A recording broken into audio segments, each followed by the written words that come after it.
Star Tamil செய்திகள். முதலில் தலைப்புச் செய்திகள்.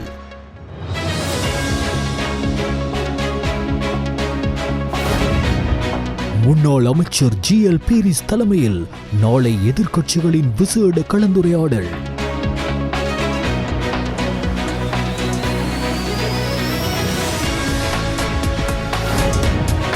பொலிஸ்மா அதிபர் அலுவலகத்தை நேரடியாக தொடர்பு கொள்ள பொதுமக்களுக்கு புதிய வாட்ஸ்அப் இலக்கம் அறிமுகம்.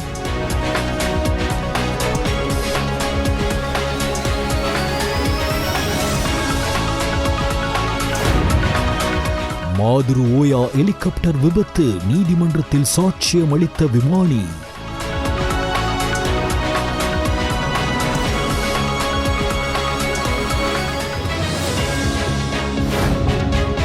முல்லைத்தீவு முந்தையன்கட்டு குளத்தில் குடும்பஸ்தர் சடலமாக மீட்கப்பட்டுள்ளமைக்கும் இராணுவத்திற்கும் தொடர்புள்ளதாக தெரிவிக்கப்படுவதை இராணுவ பேச்சாளர் நிராகரித்துள்ளார்.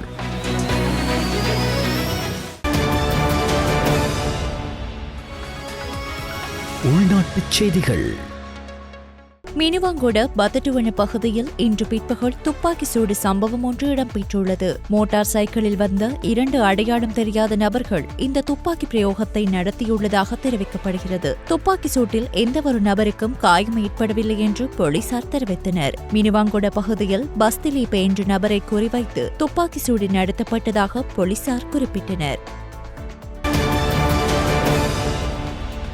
பொதுமக்களின் தேவைகளுக்கு ஏற்ப அவர்களுக்கு முன்னுரிமை கொடுத்து தனியுரிமையை பாதுகாப்பதற்காகவும் குற்றங்கள் மற்றும் அவர்கள் முகம் கொடுக்கும் பல்வேறு பிரச்சினைகளின் போது நேரடியாக போலீஸ் மா அதிபர் அலுவலகத்தை தொடர்பு கொள்வதற்காக புதிய வாட்ஸ்அப் தொலைபேசி இலக்கம் அறிமுகப்படுத்தப்பட்டுள்ளது. இதன் அடிப்படையில் குற்றங்கள் மற்றும் பல்வேறு பிரச்சினைகள் தொடர்பாக தொடர்புகளை ஏற்படுத்துவதற்காக போலீஸ் மா அதிபர் சட்டத்தரணி பிரியந்த வீரசூரியவால் 07185988888 எனும் புதிய வாட்ஸ்அப் இலக்கத்தை இன்றைய தினத்திலிருந்து அறிமுகப்படுத்தப்பட்டுள்ளது. இந்த புதிய வாட்ஸ்அப் தொலைபேசி இலக்கத்தினூடாக பொதுமக்கள் போலீஸ் மா அதிபருக்கு நேரடியாக குறுஞ்செய்திகள் அனுப்புவதற்காகவும் வீடியோ மற்றும் படத்தொகுப்புகளை அனுப்புவதற்கு மாத்திரம் பயன்படுத்த முடியும் என்பதுடன் தொலைபேசி அழைப்பினை மேற்கொள்வதற்கான அனுமதிகள் வழங்கப்படவில்லை என்பதும் குறிப்பிடத்தக்கது. அதேபோன்று போலீஸ் உத்தியோகத்தர்களும் இவ்விலக்கத்தினூடாக தங்களின் பிரச்சினைகள் மற்றும் தகவல்கள் தொடர்பான தகவல்களையும் வழங்க முடியும் என்பது குறிப்பிடத்தக்கது. மீகுட ஆட்டிகள வீதி பகுதியில் ஹோமாகம பிரதேச சபையின் முன்னாள் உறுப்பினர் சுட்டுக் கொலை செய்யப்பட்ட சம்பவத்துடன் தொடர்புடைய சந்தேக நபர்கள் இன்று கடுவல நீதவான் நீதிமன்றத்தில் ஆஜர்படுத்தப்பட்டனர். இதேவேளை படுகொலை செய்யப்பட்ட முன்னாள் பிரதேச சபை உறுப்பினரின் சடலம் நேற்று இரவு பாதுக்கை வடரெக்க சோமரத்ன மாவட்டத்தில் உள்ள அவரது வீட்டிற்கு கொண்டு செல்லப்பட்டது. இறுதி சடங்குகள் எதிர்வரும் வெள்ளிக்கிழமை நடைபெறவுள்ளது. நேற்று பிற்பகல் 1:10 மணியளவில் நடந்த துப்பாக்கி சூட்டில் 46 வயதுடைய பணாமந்திரி என்று அழைக்கப்படும் சாந்த முத்துன்கொட்டுவ கொல்லப்பட்டார். அவர் ஹோமாகம பிரதேச சபையின் முன்னாள் உறுப்பினர் ஆவார். ஸ்ரீலங்கா சுதந்திர கட்சி, ஐக்கிய தேசிய கட்சி மற்றும் பல கட்சிகளை பிரதிநிதித்துவப்படுத்திய முன்னாள் பிரதேச சபை உறுப்பினர் காணி கொள்வனவு, விற்பனை மற்றும் கட்டுமான துறைகளில் வணிக நடவடிக்கைகளில் ஈடுபட்டு வந்துள்ளார். காணி பிரச்சினை காரணமாக ஏற்பட்ட மோதல் சம்பவம் தொடர்பில் அவர் சில நாட்களுக்கு முன்பு மீகுட போலீஸ் நிலையத்தில் முறைப்பாடு ஒன்றையும் தாக்கல் செய்துள்ளார். கொலை செய்யப்பட்ட நபர் கங்கன என்ற ஒழுங்கமைக்கப்பட்ட குற்றவாளியின் மைத்துனர் என்றும் அவர் லலித் கண்ணங்கர என்ற பாஸ் லலித் பெயரை பயன்படுத்தி அச்சுறுத்தி பணம் பறிக்கும் சம்பவங்களில் ஈடுபட்டதற்கு பழிவாங்கும் விதமாக இந்த கொலையை செய்திருக்கலாம் என்றும் போலீசார் சந்தேகிக்கின்றனர். இருப்பினும் துப்பாக்கி சூடு நடந்த பின்னர் விரைந்து செயல்பட்ட போலீசார் வீதி தடைகளை பயன்படுத்தி போக்குவரத்து சோதனையை மேற்கொண்டனர். இதன்போது தலங்கம பாலம்துண சந்தி பகுதியில் துப்பாக்கி பிரயோகத்தை மேற்கொண்ட நபர் பயணித்த கார் மற்றும் அதன் சாரதி சம்பவத்திற்கு பயன்பட்டதாக சந்தேகிக்கப்படும் 9 மில்லிமீட்டர் ரக துப்பாக்கியை போலீசார் கைப்பற்றினர். பின்னர் சம்பந்தப்பட்ட சாரதியிடம் நடத்தப்பட்ட விசாரணையில் கிடைத்த தகவலின் அடிப்படையில் துப்பாக்கி சூடு நடத்திய நபரும் மற்றொரு நபரும் நேற்று மதியம் தலங்கம பாலம்துண சந்திக்கு அருகில் போலீசாரால் கைது செய்யப்பட்டனர்.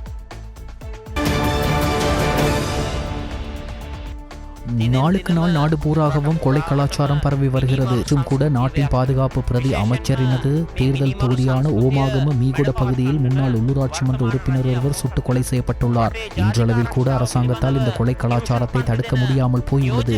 தேசிய பாதுகாப்பு குறித்து டியூஷன் தருவதற்காக ஒரு நாட்காலியை எடுத்து வருமாறு தெரிவித்த பாதுகாப்பு பிரதி அமைச்சரின் அதிகார எல்லைக்குட்பட்ட பிரதேசத்தில் கூட இந்த கொலை இடம்பெறுகின்றன என எதிர்க்கட்சித் தலைவர் சஜித் பிரேமதாச தெரிவித்தார். பாதாள உலக கும்பல்கள் திட்டமிட்ட அடிப்படையில் குற்றச் செயல்களில் ஈடுபடும் கும்பல்கள் கொலைக்காரர்கள் தோட்டாக்கள் குண்டுகள் துப்பாக்கிகள் வாள்கள் போன்றவை காட்டியும் பயன்படுத்தியும் சமூகத்தின் கட்டுப்பாட்டை தமது பிடியில் எடுத்துள்ளனர். ஜனாதிபதி அனுரகுமார திசாநாயக்க தலைமையிலான அரசாங்கத்திடம் இந்த பிரச்சினைக்கு தீர்வு உள்ளதா என்ற கேள்வியை எழுப்புகிறேன் என எதிர்க்கட்சித் தலைவர் சஜித் பிரேமதாச தெரிவித்தார்.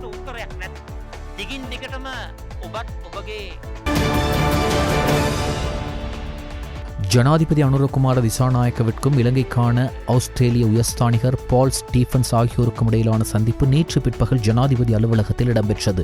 தனது பதவிக்காலம் நிறைவடைந்து இலங்கையை விட்டு வெளியேறும் பால் ஸ்டீஃபனின் எதிர்கால செயற்பாடுகளுக்கு ஜனாதிபதி வாழ்த்து தெரிவித்தார். இந்நாடு எதிர்கொண்ட பொருளாதார நெருக்கடியின் போதும் அதற்கு பின்னரும் ஆஸ்திரேலிய உயர்ஸ்தானிகர் வழங்கிய ஆதரவை ஜனாதிபதி இதன்போது பாராட்டினார். மேலும் கடந்த காலங்களில் ஆஸ்திரேலிய ராஜதந்திரிகள் பலர் இந்நாட்டிற்கு விஜயம் செய்ததை நினைவு கூர்ந்த ஜனாதிபதி ஆஸ்திரேலியாவிற்கும் இலங்கைக்கும் இடையிலான உறவுகளை மேலும் வலுப்படுத்துவதில் உயர்ஸ்தானிகர் வழங்கிய ஆதரவை பாராட்டினார். இந்நாட்டு சுற்றுலா கல்வி மற்றும் தொழிற்கல்வி போன்ற துறைகளின் வளர்ச்சிக்கு ஆஸ்திரேலியா தொடர்ந்தும் ஆதரவளிக்கும் என்றும் ஆஸ்திரேலிய உயர்ஸ்தானிகர் தெரிவித்தார்.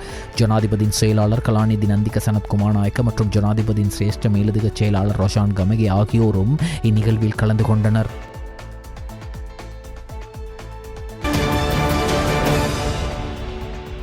ஜனாதிபதி அனுரகுமார திசாநாயக்கவிற்கும் இலங்கைக்கான கனடிய உயர்ஸ்தானிகர் எரிக் வால்ஸிற்கும் இடையிலான சந்திப்பு நேற்று பிற்பகல் ஜனாதிபதி அலுவலகத்தில் இடம்பெற்றது.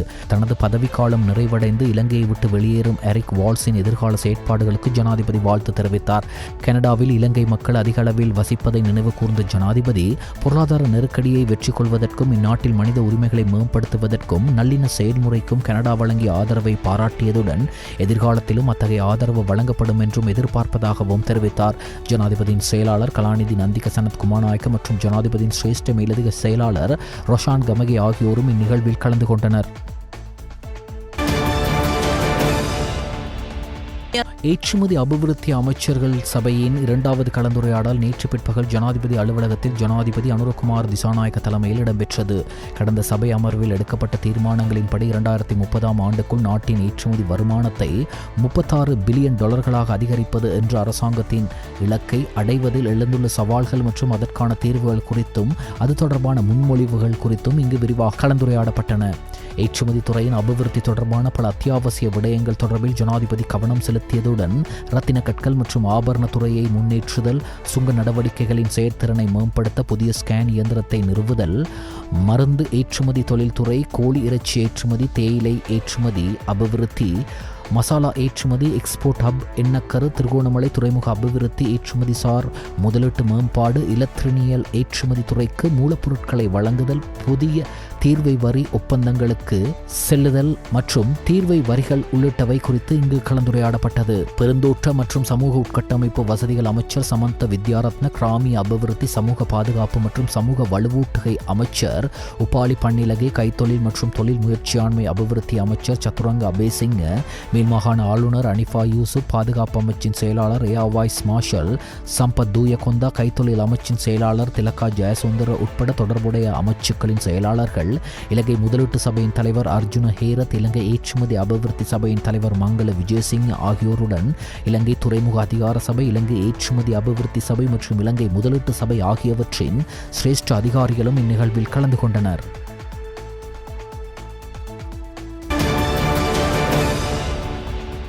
ஜனாதிபதி அனுரகுமார திசாநாயக்கவிற்கும் இலங்கைக்கான மலேசிய உயர்ஸ்தானிகர் பத்லி இஷாம் பின் ஆதாமுக்கும் இடையிலான சந்திப்பு நேற்று பிற்பகல் ஜனாதிபதி அலுவலகத்தில் இடம்பெற்றது. இலங்கைக்கும் மலேசியாவுக்கும் இடையிலான நெருங்கிய உறவுகளை மேலும் வலுப்படுத்துவது தொடர்பில் இதன்போது இரு தரப்பினரும் கவனம் செலுத்தினர். விசேடமாக மலேசியாவின் சுற்றுலா, வர்த்தகம் மற்றும் கல்வி ஆகிய துறைகள் மற்றும் அண்மைய கால வெற்றிகள் குறித்து தனது அனுபவங்களை இலங்கையுடன் பகிர்ந்து கொள்ள தயாராக இருப்பதாக மலேசிய உயர்ஸ்தானிகர் இங்கு தெரிவித்தார். ஜனாதிபதியின் செயலாளர் கலாநிதி நந்திக சனத்குமாரநாயக்க மற்றும் ஜனாதிபதியின் சிரேஷ்ட மேலதிக செயலாளர் ரோஷான் கமகே ஆகியோரும் இந்நிகழ்வில் கலந்து கொண்டனர்.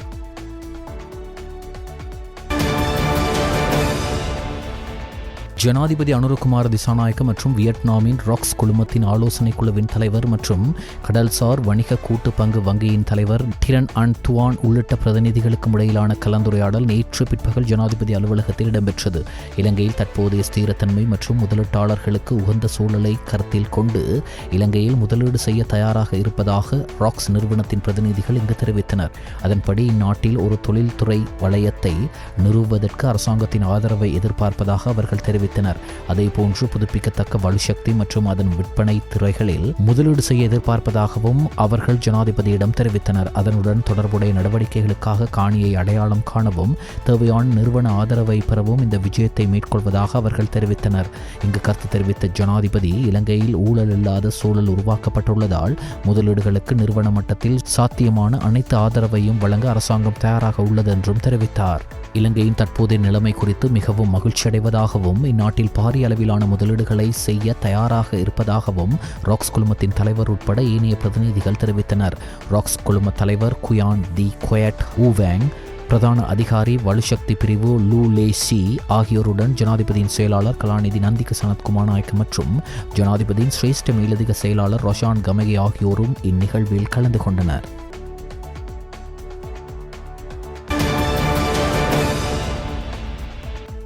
தற்போதைய கல்வி சீர்திருத்தங்களுடன் இணைந்து கல்வியை டிஜிட்டல் மயமாக்குவதற்காக அமைச்சரவையினால் எடுக்கப்பட்ட தீர்மானத்திற்கமைய பிரதமரின் அலுவலகத்தில் நிறுவப்பட்டுள்ள செயலணியினால் தேசிய கல்வி முகாமைத்துவ தகவல் அமைப்புடன் மாகாண கல்வி தகவல் அமைப்புகளை ஒருங்கிணைப்பது மற்றும் நடைமுறைப்படுத்துவது தொடர்பான கலந்துரையாடல் ஒன்று அலரி மாளிகை வளாகத்தில் பிரதமர் செயலாளர் பிரதீப் சபுதந்தரியின் தலைமையில் நடைபெற்றது. இந்த கலந்துரையாடலில் இத்திட்டத்தின் முக்கிய நோக்கமான தூர பிரதேசங்களுக்கு டிஜிட்டல் மயமாக்கல் மூலம் கல்விக்கு சமமான அணுகலை வழங்குதல், கற்பித்தல் மற்றும் கற்றல் செயல்பாட்டில் வளங்கள் விநியோகித்தல் உள்ள ஏற்றத்தாழ்வை குறைப்பதன் மூலம் கல்விக்கு சமமான வாய்ப்புகளை வழங்குதல், கல்வியை டிஜிட்டல் மயமாக்குவதை மாகாண மட்டத்தில் தற்போது பயன்படுத்தப்படும் முறைமைகள் மற்றும் அவை தொடர்பாக அடையாளம் காணப்பட்ட நடைமுறை சிக்கல்களை அடையாளம் கண்டு தேசிய மட்டத்தில் வினைத்திறனான முறைமையொன்றை உருவாக்குவது குறித்து கலந்துரையாடப்பட்டது.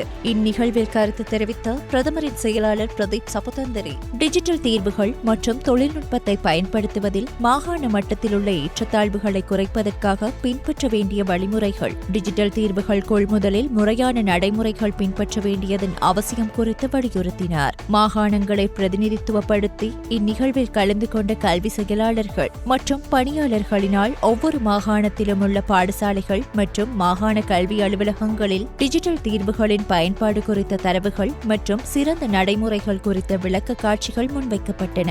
மேலும் புதுப்பிக்கப்பட்ட தகவல்களை பெற்றுக்கொள்வதன் மூலம் கல்வி செயற்பாடு தொடர்பான தேசிய அளவில் மேற்கொள்ளப்படும் தீர்மானங்களை மிகவும் துல்லியமாக மேற்கொள்ள முடியும் என்று பிரதமரின் செயலாளர் சுட்டிக்காட்டினார். இந்நிகழ்வில் டிஜிட்டல் பொருளாதார அமைச்சின் செயலாளர் வருண தனபால, ஊவா மாகாண பிரதம செயலாளர் அனுஷா கோகுல, பிரதமரின் மேலதிக செயலாளர் APM அஷ்ரப், செயலணி உறுப்பினர்கள், கல்வி அமைச்சின் NEMIS திட்டத்துடன் இணைக்கப்பட்ட விமானப்படை அதிகாரிகள், கல்வி அமைச்சின் சிரேஷ்ட அதிகாரிகள், அனைத்து மாகாணங்களையும் பிரதிநிதித்துவப்படுத்தும் கல்வி செயலாளர்கள் மற்றும் கல்வி பணிப்பாளர்கள் பங்கேற்றனர்.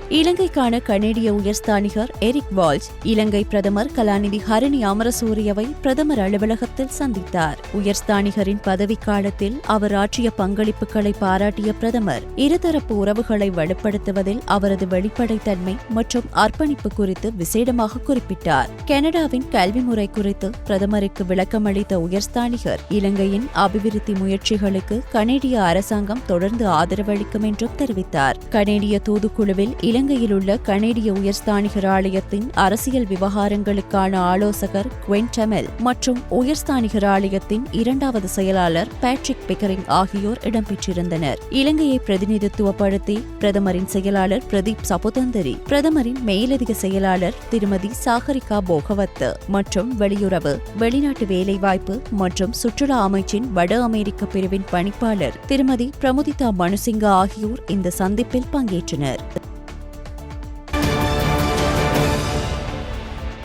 எதிர்க்கட்சி அரசியல் கட்சிகள் கூட்டணியில் நாளை விசேட கலந்துரையாடல் ஒன்றை நடத்த திட்டமிட்டுள்ளது. முன்னாள் அமைச்சர் ஜிஎல் பீரிஸ் தலைமையில் இந்த கலந்துரையாடல் இடம்பெற உள்ளதாக அரசியல் வட்டாரங்கள் தெரிவிக்கின்றன. எதிர்க்கட்சி அரசியல் கட்சிகளிடையே ஒற்றுமையை ஏற்படுத்தும் நோக்கில் இந்த கலந்துரையாடல் நடத்த திட்டமிட்டுள்ளதாக எதிர்க்கட்சி அரசியல் பிரதிநிதிகள் தெரிவித்தனர். கடந்த வாரம் முன்னாள் அமைச்சர் ஜிஎல் பீரிஸின் இல்லத்தில் இந்த விவகாரம் தொடர்பில் கலந்துரையாடல் ஒன்று இடம்பெற்றிருந்த நிலையில் அதன் தொடர்ச்சியாக நாளையும் இந்த விசேட கலந்துரையாடல் இடம்பெற உள்ளது. இருப்பினும் அரசாங்கத்திற்கு நேரடியாக சவால் விடும் நோக்கத்துடன் கூட்டணியை உருவாக்க இந்த கலந்துரையாடல் பயன்படுத்தப்படக்கூடாது என்றும் எதிர்க்கட்சியின் ஒற்றுமையை உருவாக்குவது மட்டுமே இதன் நோக்கம் என்றும் எதிர்க்கட்சி அரசியல் பிரதிநிதிகள் தெரிவித்தனர்.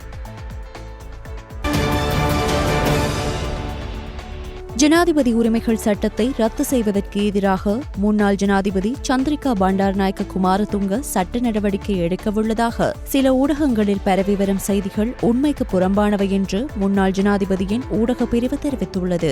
ஜனாதிபதி உரிமைகள் சட்டத்தை ரத்து செய்வதற்கு எதிராக சட்ட நடவடிக்கை எடுப்பதற்காக முன்னாள் ஜனாதிபதி சந்திரிகா பண்டாரநாயக்க குமாரதுங்க உள்ளிட்ட ஏனைய 4 முன்னாள் ஜனாதிபதிகளும் ஒன்றிணைவார்கள் என்று சில ஊடகங்கள் சமீபத்தில் செய்தி வெளியிட்டிருந்தன. எனினும் இந்த செய்தி முற்றிலும் தவறானது என்றும் முன்னாள் ஜனாதிபதி சந்திரிகா பண்டாரநாயக்க குமாரதுங்க அத்தகைய எந்தவொரு சட்ட நடவடிக்கையிலும் ஈடுபடவில்லை என்று தெரிவிக்கப்பட்டுள்ளது. கொழும்பிலிருந்து பதுளை வரை பயணிக்க புதிய ரயில் ஒன்றை சேவையில் ஈடுபடுத்த ரயில்வே திணைக்களம் நடவடிக்கை எடுத்துள்ளது. உள்நாட்டு மற்றும் வெளிநாட்டு சுற்றுலா பயணிகளின் தேவையை பூர்த்தி செய்வதற்காக வார இறுதி நாட்களில் இந்த புதிய ரயில் சேவை ஈடுபடுத்தப்படும் என ரயில்வே திணைக்களம் தெரிவித்துள்ளது. அதன்படி வீக்கெண்ட் எக்ஸ்பிரஸ் என்ற இந்த புதிய ரயில் சேவையானது எதிர்வரும் 16ஆம் தேதி முதல் ஒவ்வொரு சனிக்கிழமையும் காலை 5:30 மணிக்கு கொழும்பு கோட்டையிலிருந்து பதுளைக்கும், 17ஆம் தேதி முதல் ஒவ்வொரு ஞாயிற்றுக்கிழமைகளிலும் பதுளை ரயில் நிலையத்திலிருந்து கொழும்பு கோட்டைக்கும் சேவையில் ஈடுபடுத்தப்பட உள்ளதாக ரயில்வே திணைக்களம் வெளியிட்டுள்ள அறிக்கையில் தெரிவிக்கப்பட்டுள்ளது.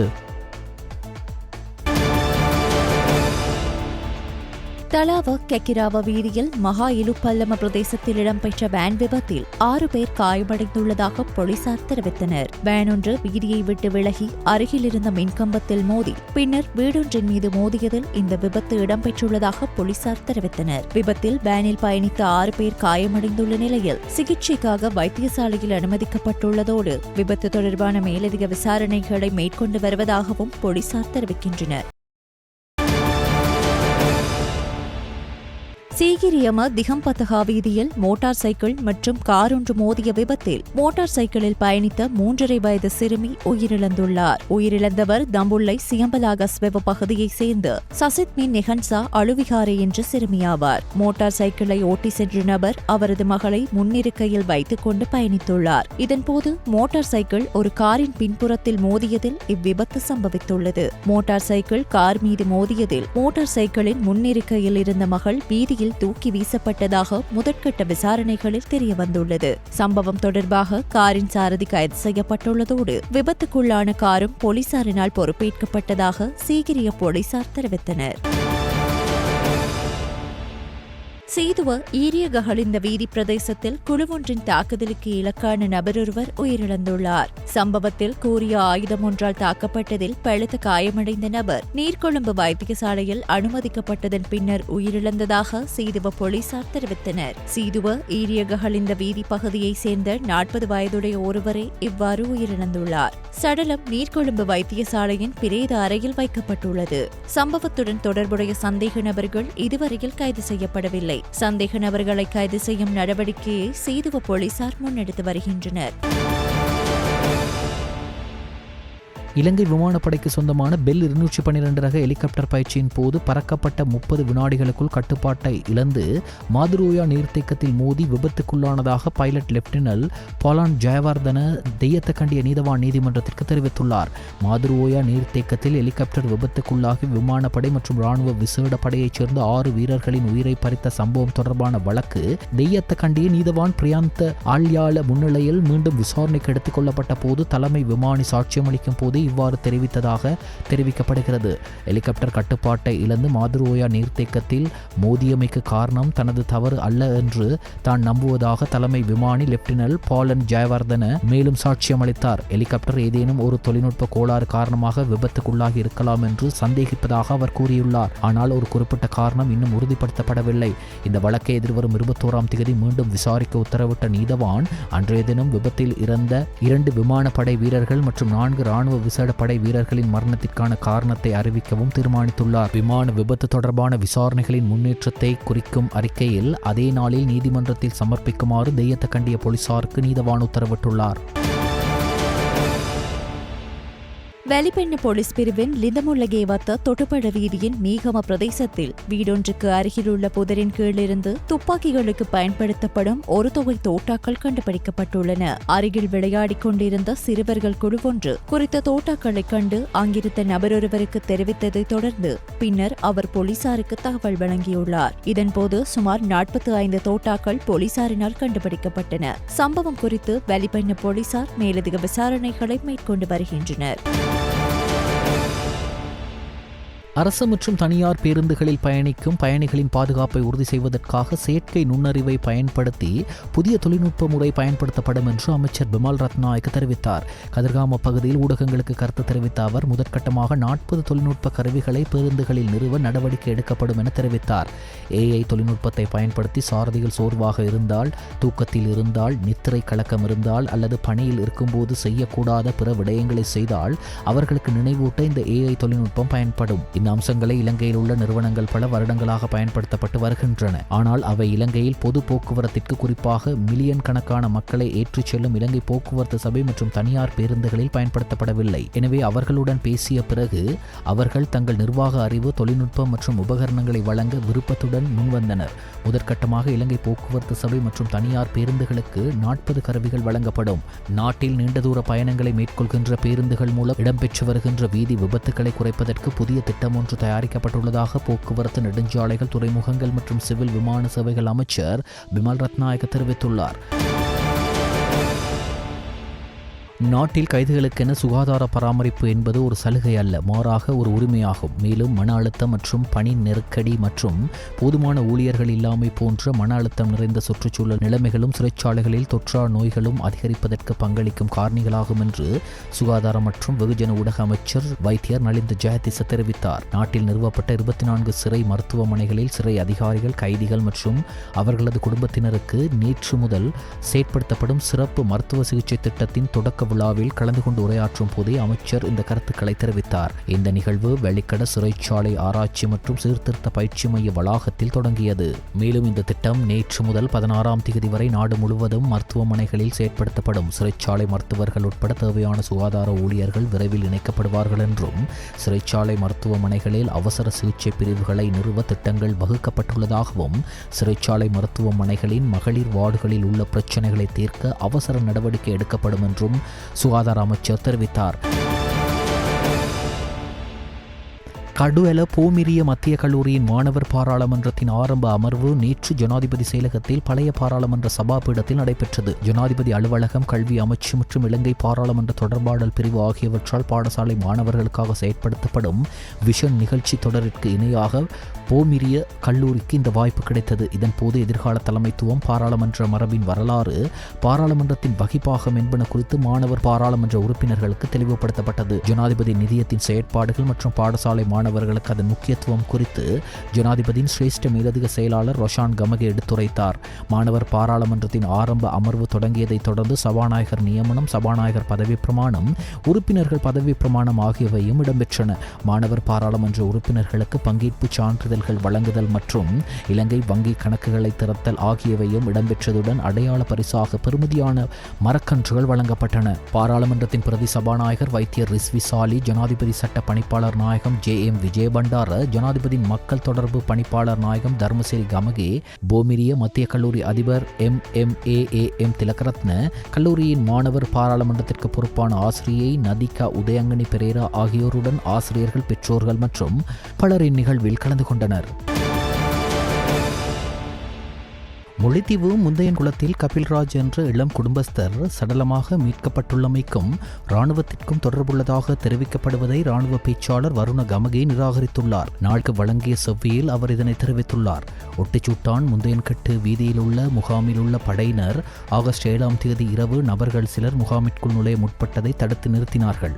படையினர் அவர்களில் ஒருவரை கைது செய்தனர். நாங்கள் அவர்களை துரத்திச் செல்லவில்லை என இராணுவ பேச்சாளர் தெரிவித்துள்ளார். இராணுவ தலைமையகத்தின் உத்தரவின் பேரில் குறிப்பிட்ட இராணுவ முகாமைச் சேர்ந்தவர்கள் போலீசாருக்கு உரிய ஒத்துழைப்பை வழங்கினார்கள் என அவர் தெரிவித்துள்ளார். 3 படையினர் கைது செய்யப்பட்டுள்ளனர். எவரும் கபில்ராஜின் உடல் மீட்கப்பட்டமை தொடர்பில் கைது செய்யப்படவில்லை என அவர் தெரிவித்துள்ளார். 2025 ஆகஸ்ட் 7ஆம் தேதி இரவு கைது செய்யப்பட்டவரை பின்னர் அவரது பெற்றோர்களிடம் ஒப்படைத்து விட்டோம் என தெரிவித்துள்ள இராணுவ பேச்சாளர், பல உள்நோக்கம் கொண்ட சக்திகள் இந்த விடயத்தை பயன்படுத்த முயல்கின்றன. ஆனால் அந்த பகுதியில் வசிக்கும் மக்கள் அந்த முகாமை சேர்ந்தவர்களுடன் சிறந்த உறவை பேணுகின்றனர் என தெரிவித்துள்ளார். கட்டுநாயக்க விமான நிலையத்தில் குற்றப்புலனாய்வு திணைக்கள அதிகாரிகளால் 11.5 மில்லியன் ரூபாவுக்கும் மேல் மதிப்புள்ள தங்க பிஸ்கட்டுகளுடன் 58 வயதுடைய நபரொருவர் கைது செய்யப்பட்டுள்ளார். கைப்பற்றப்பட்ட தங்க பிஸ்கட்டுகளின் மொத்த எடை 1 கிலோகிராம் 266 கிராம் என தெரிவிக்கப்பட்டுள்ளது. இவை வாகன உதிரிப்பாகங்களை இறக்குமதி செய்யும் போர்வையில் துபாயிலிருந்து இலங்கைக்கு கடத்தப்பட்டதாக விசாரணை அதிகாரிகள் தெரிவித்தனர். கைது செய்யப்பட்டவர் சிலாபம் பகுதியைச் சேர்ந்தவர். வாகன உதிரிப்பாகங்களுக்கு விதிக்கப்பட்ட சுங்க வரியை செலுத்திவிட்டு திரும்பிய போது சந்தேகத்தின் பேரில் அவர் சிஐடி அதிகாரிகளால் கைது செய்யப்பட்டனர்.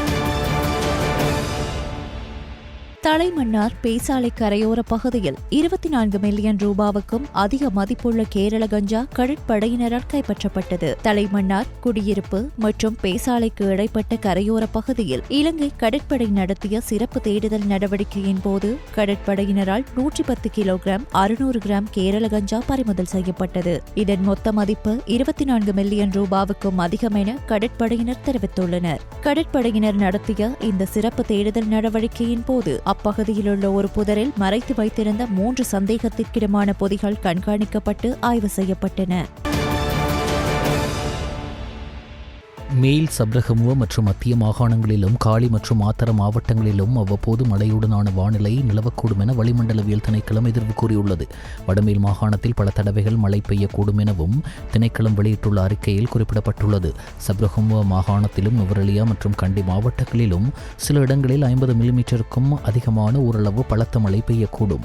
ஊவா மாகாணத்திலும் அம்பாறை மற்றும் மட்டக்களப்பு மாவட்டங்களிலும் சில இடங்களில் பிற்பகல் 2 மணிக்கு பிறகு மழை அல்லது இடியுடன் கூடிய மழை பெய்யக்கூடும் எனவும் வளிமண்டலவியல் திணைக்களம் வெளியிட்டுள்ள அறிக்கையில் குறிப்பிடப்பட்டுள்ளது. மத்திய மாகாணங்களின் மேற்கு சரிவுகளிலும் வடக்கு வடமத்திய வடமேல் மற்றும் தென் மாகாணங்களிலும் திருகோணமலை மாவட்டத்திலும் அவ்வப்போது மணிக்கு 40 தொடக்கம் 50 கிலோமீட்டர் வேகத்தில் பலத்த காற்று வீசக்கூடும். இடியுடன் கூடிய மழை பெய்யும் வேளைகளில் அப்பிரதேசங்களில் தற்காலிகமாக பலத்த காற்றும் வீசக்கூடும். மின்னல் தாக்கங்களினால் ஏற்படக்கூடிய பாதிப்புகளை குறைத்துக் கொள்ள பொதுமக்கள் தேவையான முன்னெச்சரிக்கை நடவடிக்கைகளை எடுத்துக் கொள்ளுமாறு வளிமண்டலவியல் திணைக்களம் அறிவுறுத்தியுள்ளது. இடைவேளைக்கு பின்னர் செய்திகள் தொடரும். செய்திகள் தொடர்கின்றன. வெளிநாட்டு செய்திகள். ஐரோப்பாவில் நிலவும் கடுமையான வெப்ப அலையின் பலத்த காற்று வீசியதால் ஸ்பெயினின் சில பகுதிகளில் காட்டுத்தீ பரவியதாகவும் இதனால் ஒருவர் தீக்காயங்களுக்கு உள்ளாகி இறந்துள்ளதாகவும் சர்வதேச ஊடகங்கள் தெரிவித்துள்ளன. இதேவேளை ஆயிரக்கணக்கான மக்கள் பாதுகாப்பான இடங்களை நோக்கி வெளியேற வேண்டிய நிலையில் உள்ளனர் என்று அதிகாரிகள் தெரிவித்துள்ளனர். தலைநகர் மாட்ரிட்டின் வடக்கிலுள்ள புறநகர் பகுதியான ட்ரெஸ் கான்டோஸில் மணிக்கு 70 கிலோமீட்டர் வேகத்தில் வீசிய காற்று தீ வேகமாக பரவ வித்திட்டதோடு கடுமையான தீக்காயங்களுக்கு உள்ளான நபர் உயிரிழக்கவும் நேர்ந்துள்ளது என்று அவர்கள் குறிப்பிட்டுள்ளனர். மேட்ரியட்டின் பிராந்திய அரசாங்கத்தின் தலைவர் இசபெல் டயஸ் அயூசோ தமது எக்ஸ் தளத்தில் இக்காட்டுத்தீ காரணமாக நூற்றுக்கணக்கான ஸ்ட்ரெஸ் காண்டோஸ் குடியிருப்பாளர்கள் தங்கள் வீடுகளிலிருந்து வெளியேற்றப்பட்டனர். 40 நிமிடங்களில் 6 கிலோமீட்டர்களுக்கு தீ விரைவாக பரவியதாக மேட்ரியட்டின் பிராந்திய சுற்றுச்சூழல் தலைவர் கார்லோஸ் நோவில்லோ கூறியுள்ளார்.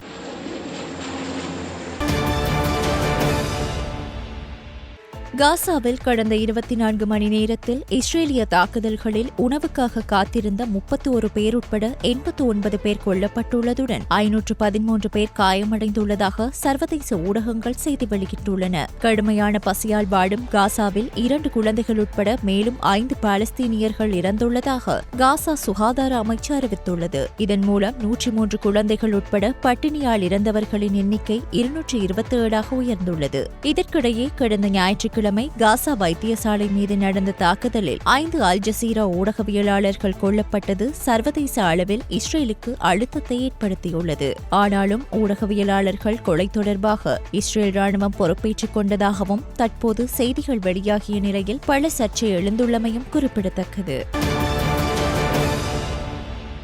போர் நிறுத்தத்திற்கு ஈடாக டான்பாஸ் பகுதியை விட்டுக் கொடுக்கும் எந்தவொரு ரஷ்ய திட்டத்தையும் உக்ரைன் நிராகரிப்பதாக ஜனாதிபதி விளாடிமிர் செலன்ஸ்கி கூறியுள்ளார். மேலும் இது எதிர்கால தாக்குதல்களுக்கு ஒரு ஊக்கமாக பயன்படுத்தப்படலாம் என்றும் உக்ரைன் ஜனாதிபதி எச்சரித்துள்ளார். வெள்ளிக்கிழமை அலாஸ்காவில் அமெரிக்க ஜனாதிபதி டொனால்ட் ட்ரம்ப் மற்றும் ரஷ்ய ஜனாதிபதி விளாடிமிர் புட்டின் இடையேயான திட்டமிடப்பட்ட சந்திப்புக்கு முன்னதாக செலன்ஸ்கி இந்த அறிவிப்பை வெளியிட்டுள்ளார். வெள்ளிக்கிழமை அலாஸ்காவின் மிகப்பெரிய நகரமான ஏங்கரேஜில் டொனால்ட் ட்ரம்பை சந்திக்கும் போது விளாடிமிர் புட்டின் என்ன கோரிக்கைகளை வைக்க முடியும் என்பது குறித்து அதிகாரப்பூர்வ விவரங்கள் எதுவும் வெளியாகவில்லை. லூஹான்ஸ் மற்றும் டொனெட்ஸ்கின் கிழக்கு பகுதிகளை கொண்ட டான்பாஸ் 2014 முதல் ரஷ்யாவால் ஓரளவு ஆக்கிரமிக்கப்பட்டுள்ளது. மாஸ்கோ தற்போது கிட்டத்தட்ட லூஹான்ஸ் முழுவதையும் டொனெட்ஸ்கின் சுமார் 70 பகுதியையும் கொண்டுள்ளது. ஆனால் செவ்வாயன்று செய்தியாளர்களிடம் பேசிய செலன்ஸ்கி டான்பாஸை விட்டு வெளியேறும் எந்தவொரு திட்டத்தையும் உக்ரைன் நிராகரிக்கும் என்பதை மீண்டும் உறுதிப்படுத்தினார். இதற்கிடையில் ரஷ்ய படைகள் தங்கள் கோடைக்கால தாக்குதலை செவ்வாய்க்கிழமையும் தொடர்ந்தன. கிழக்கு நகரமான டோப்ரோப்லியா அருகில் திடீரென முன்னேறி குறுகிய நேரத்தில் 10 கிலோமீட்டர் தூரம் அவை முன்னேறியமையும் குறிப்பிடத்தக்கது.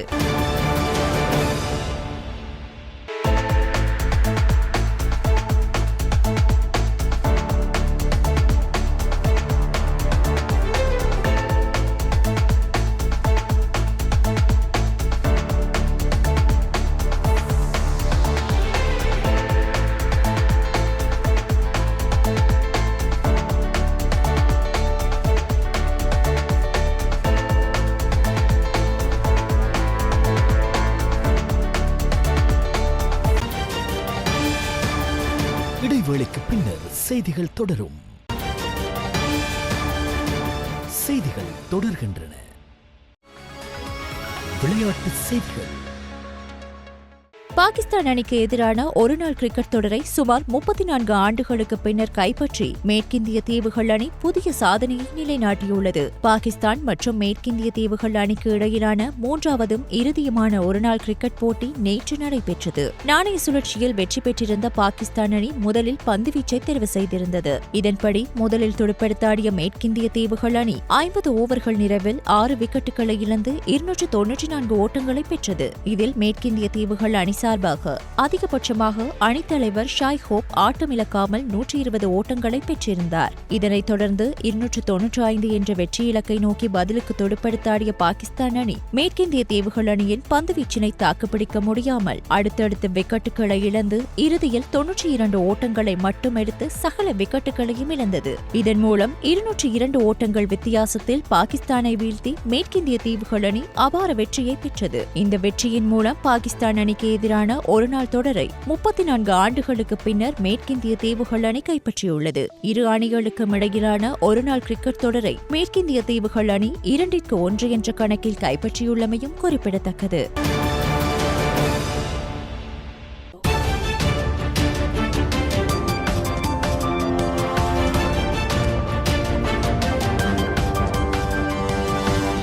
ஸ்டார் தமிழ் செய்திகள் இத்துடன் நிறைவடைகின்றன. மீண்டும் எமது செய்திகள் நாளை இரவு 7 மணிக்கு ஒளிபரப்பாகும்.